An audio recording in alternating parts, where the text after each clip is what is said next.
Greetings and welcome to the Stygian Storyteller. Today's tale is a Lavish Tale, Part 1, by R.M. Hicks.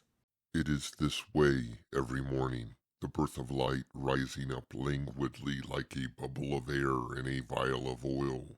Every plant quivers minutely in anticipation of its promises. Every artist who gazes at it finds the word beauty clinging to his tongue, and every prisoner who bears witness to it succumbs to despair by the dread weight of monotony. I am a prisoner. My crime is love. My cell is my life.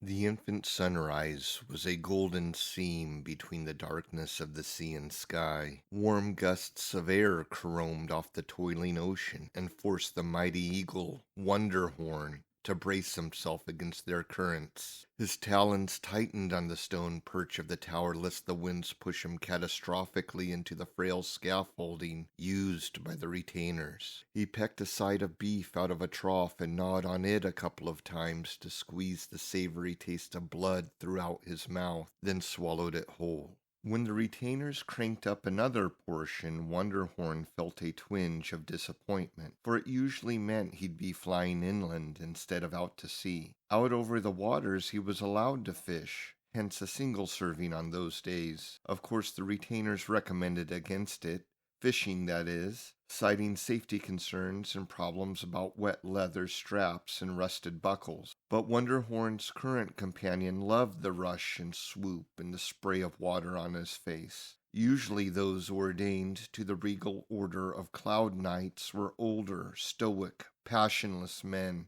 To be assigned one with a tincture of youth and enthusiasm made Wonderhorn the envy of his brood. The eagles had observed that old men controlled conflict through authority.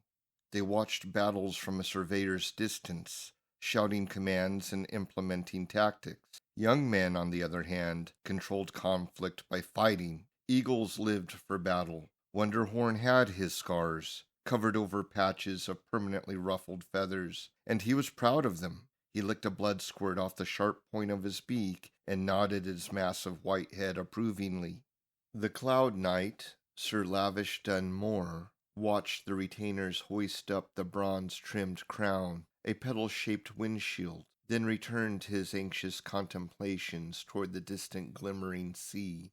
He wore a bright polished helm with a full-face visor and golden wings flaring high off the back. Pauldron sloped outward in such a way that at a silhouette's distance Lavish appeared to have wings. A breastplate hid underneath a swaying white tabard immaculately embroidered with a swooping eagle. Padded gloves and boots were extra thick for the cold, and lastly, a long sword with an elaborate hilt and a polished wooden scabbard hung at his side. The white-robed avian master approached Sir Lavish Dn'Moore.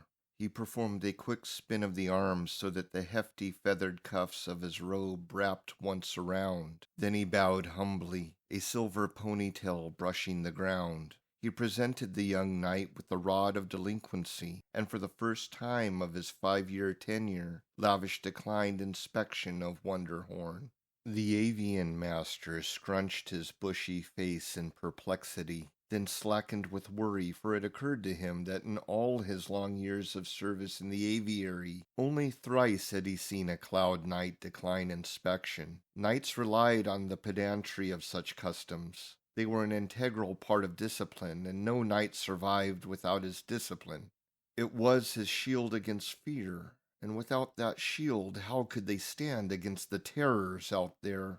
Yet on rare occasions, the final occasion, they forego the customs as if to emphasize to all the futility of denying fate its due.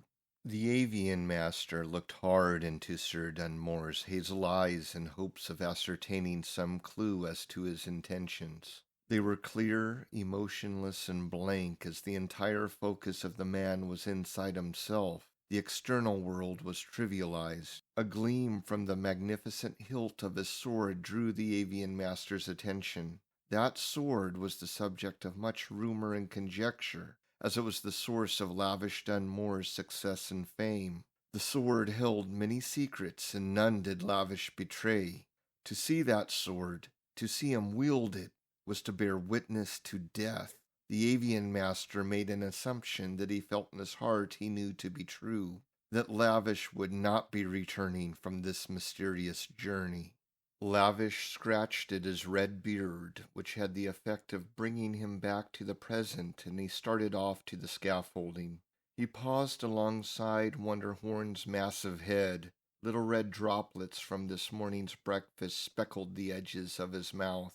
They would be flying out this morning with a bloody beak. Lavish took it as an omen. Looking at the eagle's icy blue eye, he asked, "You ready, my friend?" Wonderhorn replied with a short affirmative screech that forced the retainers to press their hands to their ears.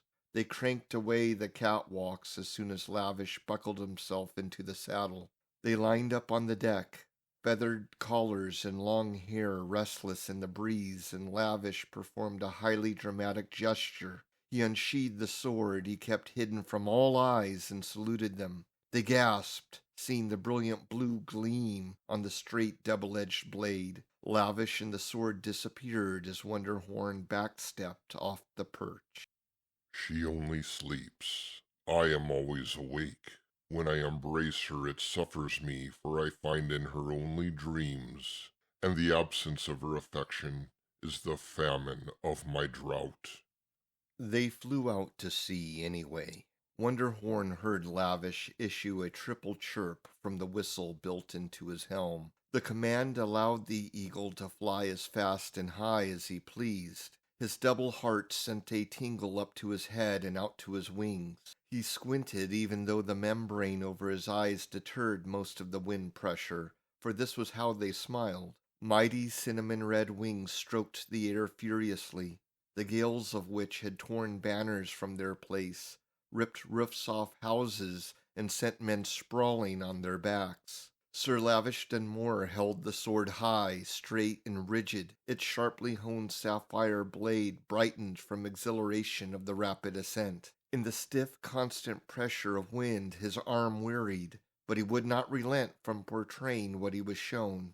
When his arm trembled, he channeled his anxiousness into the blade, which stimulated its energies, and an electrical current surged through his arm and shoulder, locking the muscles up tight. The wind would now have to tear his arm off in order to bring the weapon down. Memories of the first time he beheld the sword stirred his thoughts. He had seen his face reflected on the mirrored surface. At a glance he recognized its craft to be of some ancient elven kind. The weapon was not made of gems, but from metals forged by magics and compression. His face, distinct and pronounced on the blade, infused in him a notably ill feeling, for he didn't have a full beard as the reflection showed. The older self unsettled him, then frightened him as he considered the possibility that the sword might know him and may have even sought him out. Lavish resisted a gut reaction to just drop it. The hag who solicited the fabulous weapon wanted only bread in exchange for it. Sword in hand, he watched the old woman lead her basket-laden mule into the woods. She had done what she was obliged to do, and having completed it, having rid herself of the weapon, her life was no longer in peril. It occurred to him then that fate was no longer as oblique as the black gaps in dreams. It was now a swift current rushing him headlong to the sea, over the falls. At first these questions worried him, but that quickly faded, for the fire and feistiness that was his nature reassured him. It didn't matter where fate took him, as long as it stayed swift. A few years later, Lavish would be ceremoniously inducted into the Honorable Order of Cloud Knights. He traded in a hoofed steed for an eagle. He grew a beard so that his face would not freeze. In the long quiets of travel and sleeplessness, while idly enamored in the weapon's craft, he felt the stir of consciousness. He learned the sword had a name: Tumult. Over time, he felt her there and learned of a place important to her, the Bevora Isles. Fate's tide rushed Lavish toward it now. Bevora Isles is a place of mystery and legend and lost to most travelers. Surrounded by a persistent, impenetrable fog, the isles became isolated and dangerous, transforming from a mystical paradise into a breeding ground for wyverns and other fiends. The Order of Cloud Knights disavowed contact with it decades ago, calling it a desolation and nothing more. Yet, Lavish discovered otherwise in tumult. Altitude set, speed a casual glide sustained by the occasional stroke of wings, Lavish guided Wonderhorn onto the necessary trajectory as determined by tumult. In a previous epoch, Bevora was home to fairies, those mischievous prodigies of the arts and the fates. The fairies have this innate talent for manipulating the rawest particles of essence. From the slivers of essence that had touched a person's life force, they constructed silvery strands of light. With these filaments they fashioned beautiful webs. The webs grew on their own, attuned to the emanations of time and consciousness. These webs traced the life and events of those persons from whom they were formed. The strands grew toward other webs as people's lives interacted. Children formed new spindles, and then there are those persons whose authority and prestige are so great that their influence became a web of its own. All these people's lives are woven into one another's web, webs upon webs. Whole sections of forests became encased in these silver gossamer blankets. Time brings old age to mortals, and old age is the absence of fate. Those webs curl in upon themselves, becoming a cocoon of memories just hanging there forever. I imagine what mine must look like, a thing of stunted growth, a thing powerless to expand. Has mine already begun twisting in upon itself? Is it a bland, shapeless mass maligned by a stagnant life? Until I free her, I cannot live. The day was waning, and Lavish had grown painfully stiff in the saddle. There was only the ocean and sky, and no place to rest. He would have had Wonderhorn land on driftwood if he thought it would allow him a minute to stand and stretch. The sudden appearance of the fog drove out all discomfort, for he had entered it, and it engulfed him without any warning. He had, of course, sheathed Tumult many hours ago, but brought her out now so that her glow might confirm the accuracy of their flight. Many minutes passed away in the mist when Wonderhorn slowed and condensed the spread of his wings, his head moving to and fro as he attempted to see through the fog the enemies his keen smell had discovered. A guttural screech rumbled out of his throat to alert Lavish of the potential danger. They first appeared as a shadowy disturbance within the grayness. Lavish could guess as to what they might be, but he encouraged Wonderhorn to keep as much distance from them as possible, and quite unexpectedly the fog thinned and the Bevora Isles became obvious as tall palisades poked out of the white haze. Lavish heard the whining caw of the seagulls that lived and mated amongst its sheer walls. He heard the crash of the surf like a mellow tempo under the rush of wind, and saw the unsettling silhouettes of wyverns. Mythically, they were the lowliest, most degenerate breed of prehistory's dragonkin. They possessed long, snaky bodies, mottled green and brown, and wiggled awkwardly through the air with the aid of stubby, feathered wings. Beaked maws, spiky necks, and poison-filled stingers for tails, they hunted down anything they could sting, gouged it, then followed it until it succumbed. They could not have known Wonderhorn was immune to most poisons, including theirs, and they were much smaller than Wonderhorn, but the terrifying danger they posed was a propensity to swarm. Lavish speedily passed over several vast clusters of earth, their foundations laden under the burden of jungle. The air around Bevora seemed thicker and denser than the norm. Ruins of civilization littered the cliffs of the main island. Vines lounged on the balconies. Weeds rooted in the crumbling roads, and the trees rose up through the roofs, their canopies spreading over the ruins as if protecting the broken and wounded buildings from the weather's tyranny. The ruins succumbed to the jungle, and the island's green floor stretched past the horizon in every direction. Gradually the elevation climbed until a gray, flat-topped mountain loomed in the distance. He had seen the volcano before. Tumult showed it to him during dreamy meditations. Wyverns nested all along its barren neck. Over the rim, the caldera fell deeply, its basin cooled by a pristine green lake. Centered in the caldera, an ivory dome poked out of the water that served as a foundation for a sleek, turret-crowned tower. At last their presence was no longer tolerable, and the wyverns flew toward Wonderhorn in mass. Lavish knew he had to prevent them from swarming, and his only option now was to frighten them. Lavish chose an enormous, brutish wyvern full of rancor and charged toward it. The wyvern responded in kind, its pigeon-gray wings whipped up and down, its thorny tail curled underneath with the stinger pointed toward the front, and its beaked mouth was open wide, screaming defiance.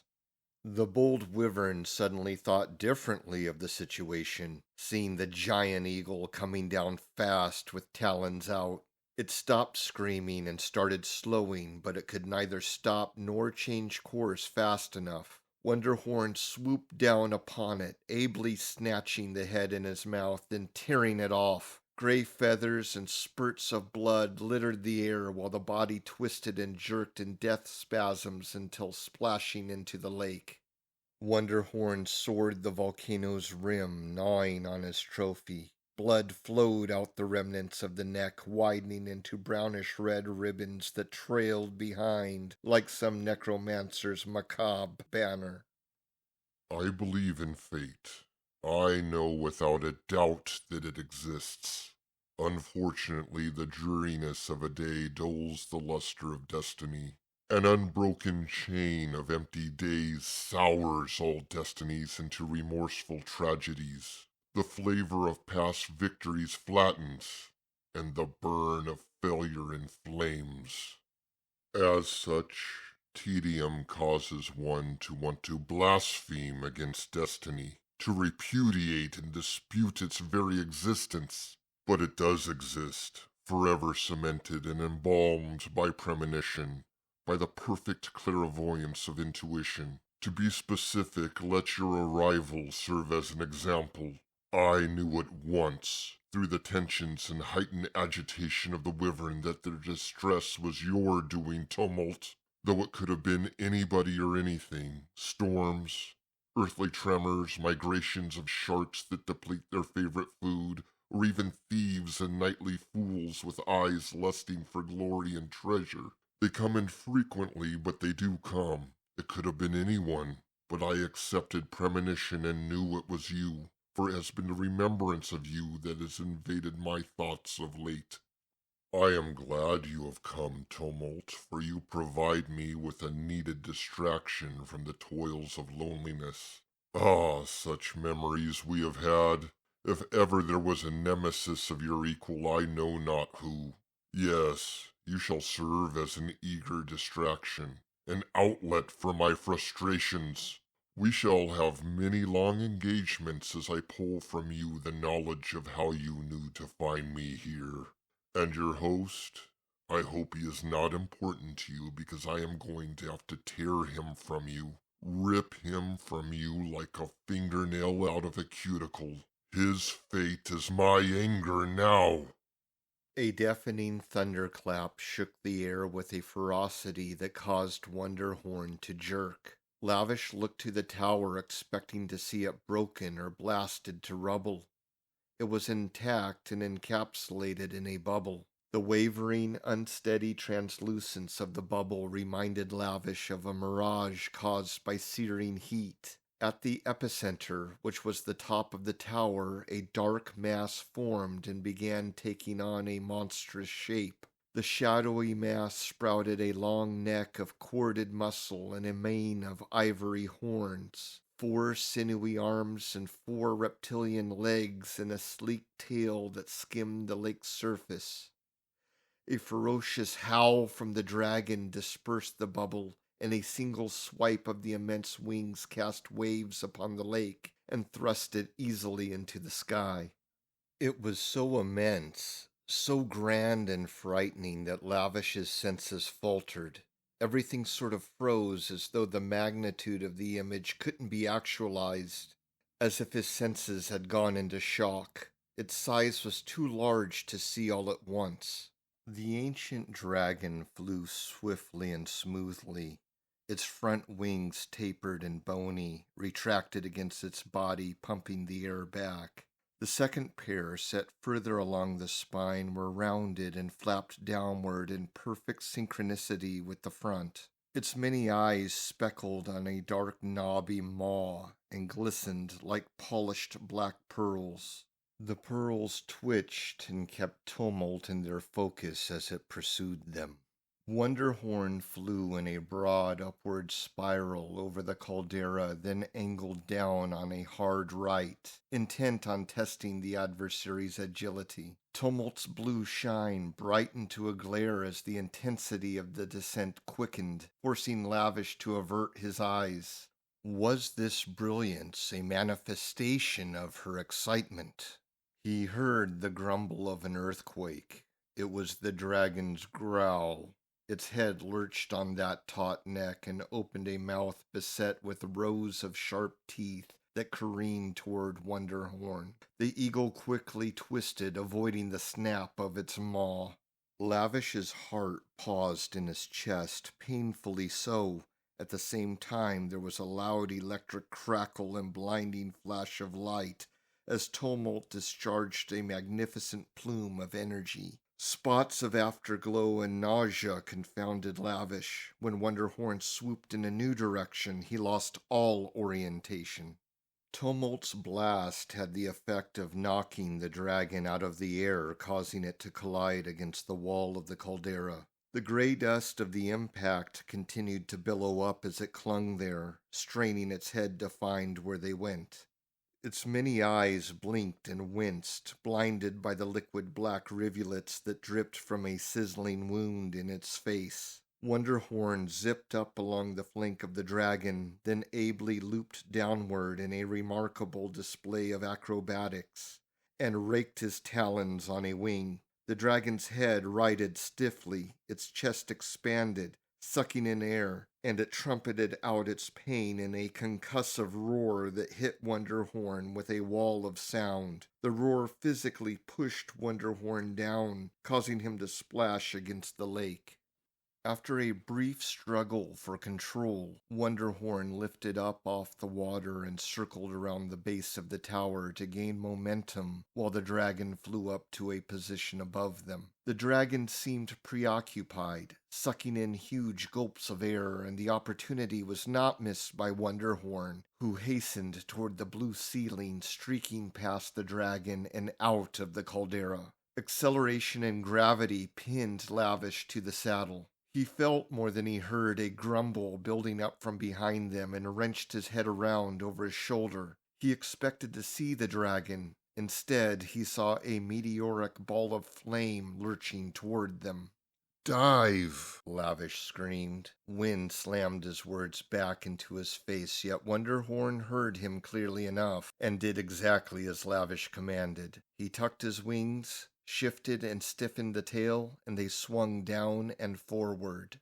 The sky exploded. Heat and brilliance expanded over the volcano as fast as the sunset.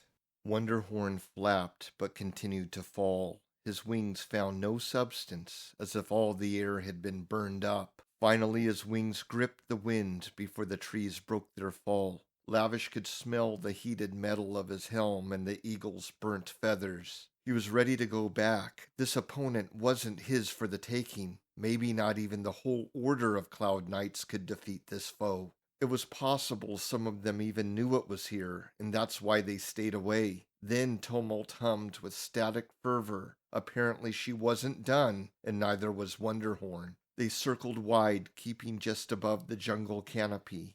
The torrent of his wings thrashed the hardy trees with a hurricane's fury. Wonderhorn raced up the igneous gray neck of the volcano like a circus chariot on a ramp, launching the eagle into the sky. They came down even faster. Lavish's head felt as if it were trapped in ice. The wind rushing past was as loud as a scream.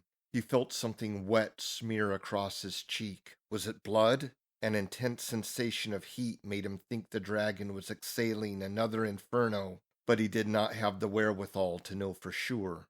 Wonderhorn spiraled round a column of fire like a child sliding down a pole. He passed right behind the dragon and latched on to its tail. Talons and beak peeled off long strips of meat and yanked the dragon out of the sky. It collided into the tower, demolishing a turret and sending cracks down the shaft. Wonderhorn gracefully leveled out and skimmed over the water. Another stream of flame reflected orange across the lake and blasted into the caldera wall just ahead of them.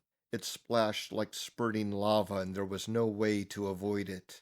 Tumult emitted a bright glow, blinding Lavish. It felt like a mule kicked him in the chest. There was a deafening crash of thunder the moment his heart stopped.